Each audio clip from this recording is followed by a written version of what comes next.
Hi there Walterners, I'm Jack and this is DSNY Newscast, and today I want to talk about Villains Land coming to the Magic Kingdom, or should I say the yet to be named Villains themed land that's going to be built at the Magic Kingdom over the next few years. As you see, it was roughly around this time last year that I last spoke about this topic in great depth here on the channel, and I thought right now would be a great time to dive back into this topic and discuss everything that we know about the land in terms of the storyline, the theming behind the land, the latest look at construction now that it's officially underway for Villains Land, and then also talk about the possible layout of a Villains Land at the Magic Kingdom and the logistics behind building such a land at the Magic Kingdom. And so with that being said, let's begin by talking about the storyline and the theming. And just to act as a quick refresher, this land was announced last year at D23 in August of 2024 as part of the big final announcement for the Disney Experiences presentation hosted by Josh D'Amaro. And on stage he said that the land was going to feature two major attractions, shopping and dining, and it will all be on an incredibly twisted grand scale. So they're going big with this land. From what I've heard, Imagineering really are very invested in this project, and they really do want to blow away everyone's expectations for a Villains Land, and they really want to go big for this project. So hopefully that's what we see in a few years when we get to actually walk into this land. But then we come to the villains within the land, as you can't really have a Villains Land without the villains, and we've got our first indicators at the types of villains that we'll see within this land, as last year at D23 in Brazil in November of 2024 they showed a presentation slide that featured various villains, and on that presentation slide we had the Evil Queen from Snow White, Maleficent from Sleeping Beauty, Captain Hook from Peter Pan, Jafar from Aladdin, Hades from Hercules, Gaston from Beauty and the Beast, Ursula from Little Mermaid, Cruella de Vil from 101 Dalmatians, Queen of Hearts from Alice in Wonderland, Lady Tremaine from Cinderella, Yzma from Emperor's New Groove, Mother Gothel from Tangled, and Chernabog from Fantasia. Now, those are the villains that they're willing to announce so far, but thanks to touringplans.com and the Disney Dish podcast, who have obtained a survey on the popularity of the villains and surveying the familiarity with the guests of certain villains. And one of the villains that was showcased within this was the Horned King from the Black Cauldron. Now, if you know animation history, the Black Cauldron was one of those movies that, you know, it's kind of infamous because it did so badly at the box office in the 1980s. And so over time it's kind of been shuffled to the back of the shelf in terms of Disney ever featuring the Black Cauldron. But it's very interesting to see them mention the Horned King, as Wyatt Winter, who is one of the Imagineers who's seemingly on this project, has stated in the past that he thinks that the Horned King is an underrated villain. So maybe we're going to see more deeper cuts for this Villains Land and really looking at the full breadth of the villains that they have within their animated catalogue to showcase within this land. But then we have to talk about the narrative, as Disney do like to have holistic storytelling behind the land to make it make sense. And so with this, I think we should look at the Magic Mirror. As first of all, on stage last year when it was announced, they used the Magic Mirror as part of the announcement. Then we've had Villains Unfairly Ever After, where the Magic Mirror has been critical to that narrative behind the show, of where the Magic Mirror is using us, the guests, to help decide who's been most unfairly treated of them all. And then also, whenever the villains show up in Fantasmic, the Magic Mirror is used within that as well. So whenever the villains show up, Magic Mirror kind of goes hand in hand. So I kind of think that the Magic Mirror will be used in some way within the land as well. And I'm just speculating here, but I think it would be really cool if they kind of had digital displays within the windows of the shops and the different buildings within the land, where they could dynamically come to life and become interactive with the Magic Mirror, showcasing different types of villains that would be there in animated form, kind of banging on the Magic Mirror glass to try and get out through the land. I think that would be a pretty cool way of integrating them and having that interactivity within different parts of the land as well. Then in terms of the theming for this land, now it would probably be pretty easy to just look at the animated catalogue and just put that into one land. But the problem with that is it would be thematically broken, as each one of the different animated movies has a very different style of location and environment that the villains are showcased within. And so Imagineering have created this new type of architectural styling that they announced on stage at Destination D23 this past August, that they said it's going to be called Conjured architecture. And this is really looking for inspiration from Art Nouveau in Paris and the Catalan modernism from Barcelona within the architecture there, to kind of create this new type of architectural styling that they'll feature within the land itself of Villains Land, called Conjured architecture. And so in many ways it's kind of the opposite to what we see within Cinderella Castle. Cinderella Castle uses fantasy inspired Gothic and Gothic revival architecture, and also Baroque romanticism, as well as some French Renaissance motifs within the castle design. Whereas this design of Conjured architecture should make you feel a little bit uneasy about the architectural stylings, and where they all kind of look a little bit broken and jagged and kind of reaching in and trying to reclaim the land itself. And just to dive into this a little bit more, to give us a better idea of what this Villains Land will look like, I've looked at the notable locations that were shown within this presentation slide here that you can see.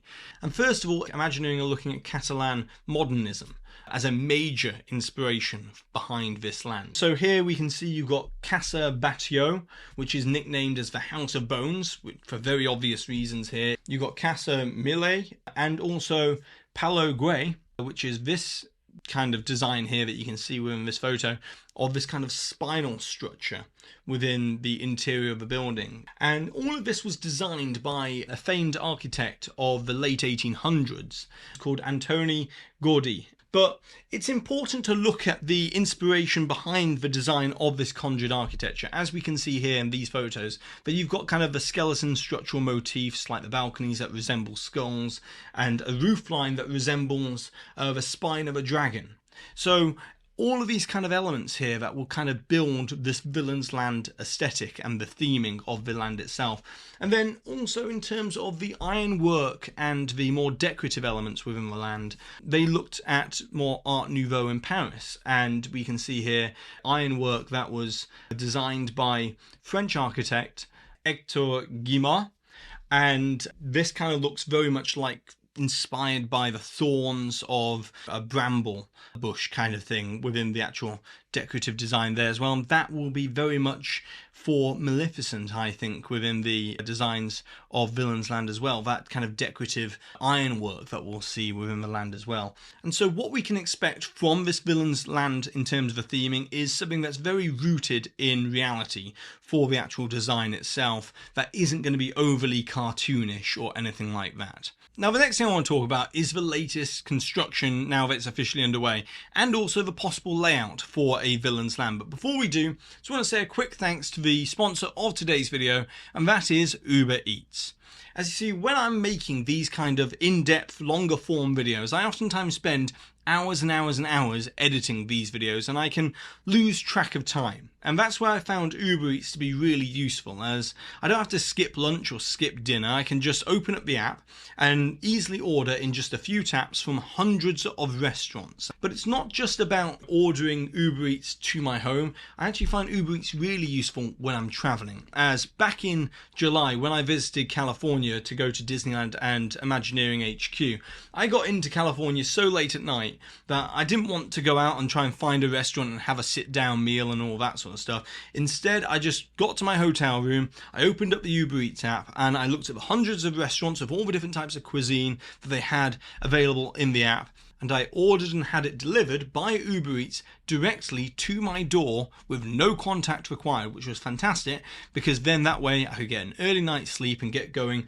for the tour of Imagineering the next day.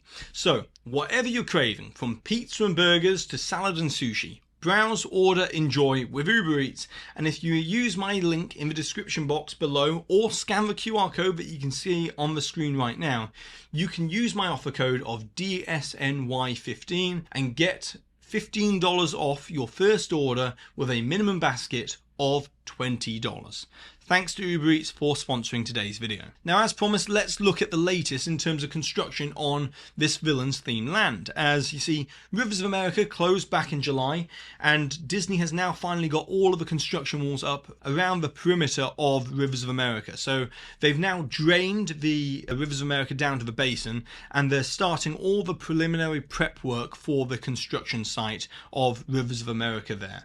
And as we can see here, thanks to BioReconstruct over on Twitter, or X, who does fantastic work in terms of always getting these aerial images of the Disney parks for all of us.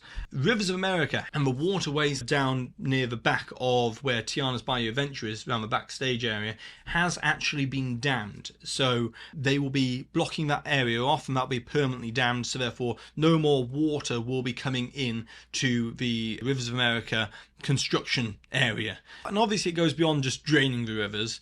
We're now going to start talking about demolition, as demolition has actually begun. As we can see here in this image, thanks to BioReconstruct, that Fort Langhorne has been completely demolished, completely torn down in this image that we can see here. And then also in the front section here, Art Polly's has also been completely demolished, along with the dock in front of Art Polly's for the former quick service restaurant there. And also on the other side of the former Tom Sawyer Island, Harper's Mill and Potter's Mill and Huck's Landing, which is where the watercraft used to dock up against, has also been reduced to rubble as well, as we can see in these images from BioReconstruct. And also thanks to blogmickey.com, we can see here in these photos that they've also begun to demolish the cave systems that were also on Tom Sawyer Island as well. And so as we can see, they're moving very quickly on the demolition of Tom Sawyer Island here, so therefore they can begin the land grading and begin construction for the front section, the 4 acres at the front, which is where the Carrs National Park environment of Piston Peak National Park is going to be within Frontierland there.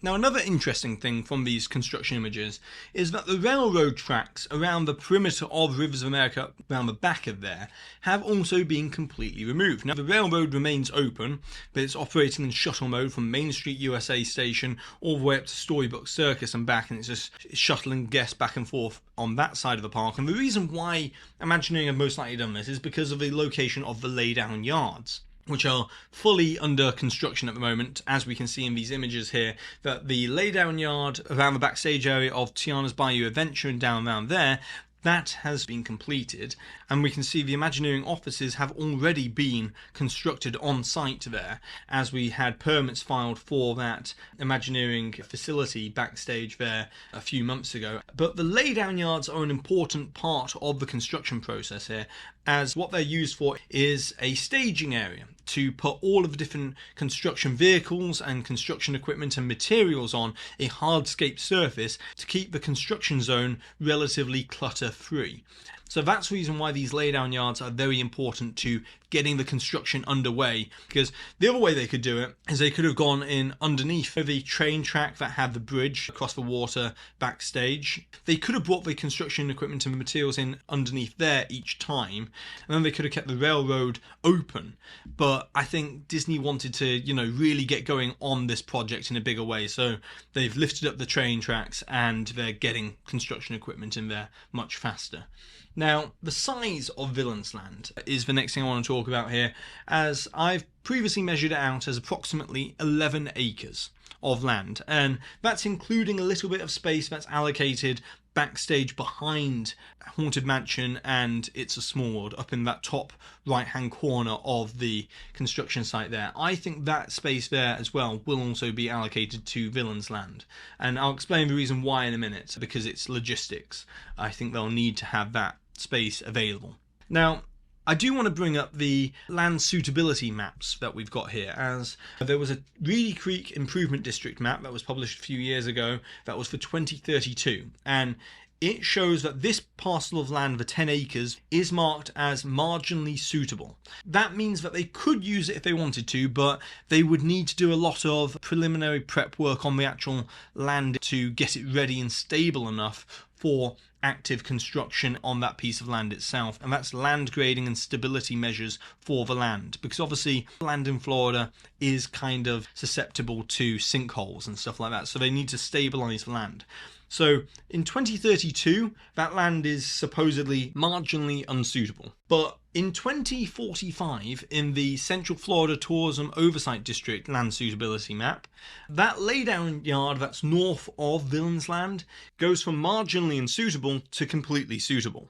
So there's 10 additional acres back there that they can access for a future expansion. And it just goes to show that this whole kind of removal of Rivers of America and losing the Tom Sawyer Island attraction and also the riverboat, they're gaining so much more in terms of a future play 10, 15 years down the line, kind of longer term strategy for the future of Magic Kingdom to increase its capacity, as it is the most visited theme park, not just Disney park, theme park in the entire world. So they do need that kind of area for further expansion, and that's what we're looking at by 2045. That 10 acres of land becomes suitable for construction. Now next up, let's talk about the layout of Villains Land, as I want to say a special thanks to blogmickey.com for this find, as there's been a new environmental resource permit that was filed with the South Florida Water Management District. And yeah, this sounds very boring and snoozeworthy, but it's actually very important, as it shows the stormwater management and the drainage for this very large expansion area. But the interesting thing about this permit is it doesn't just outline the 15 acres of Rivers of America, but the project scope for the stormwater drainage system that it's going to facilitate is going to be for 33 acres of land. And so that doesn't mean that Villains Land and Cars is going to be 33 acres, but it's very interesting to see that Disney are putting the work in right now to, future-proof the area 33 acres worth, an additional 18 acres beyond the 15 acres that we reckon Villains Land and Cars will be within the Magic Kingdom for future expansion. But what's even more important about this permit is that we've got the drainage lines themselves from this permit. And Mike over at Blog Mickey makes a very good point about these drainage lines, as oftentimes stormwater drainage systems need to be kind of easily accessible. So they are oftentimes aligned sort of with walkways within the park, so therefore you can easily get access to them. They don't often go underneath attraction show buildings, or at least big attraction show buildings. So if we think about it from that perspective with these drainage lines, it seems as if we're looking at a rough layout of what we can know will be walkable areas within Villains Land, and which areas will probably be where the buildings will be located or attractions will be located.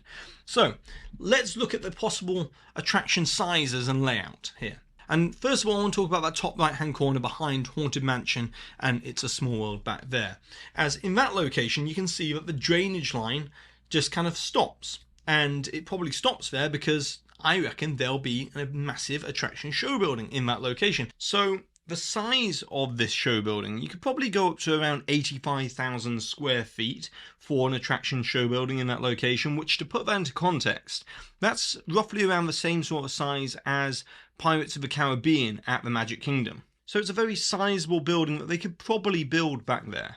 And the reason why I think the attraction show building would need to be in that corner is because it's then got direct backstage access to the backstage of Magic Kingdom, and for any kind of show building like that they do need direct emergency access to the building as well for safety and emergency protocols. So I think that's where the building will go if there's going to be a big attraction show building here. And in terms of what this attraction could be, it could be either an e-ticket dark ride, like a boat ride. That's what I personally would think would work really well within Villains Land. It's a high capacity boat ride, and I'd theme it to Hades and the River Styx and have other villains showcased within River Styx maybe, and have that kind of be the narrative for the ride itself.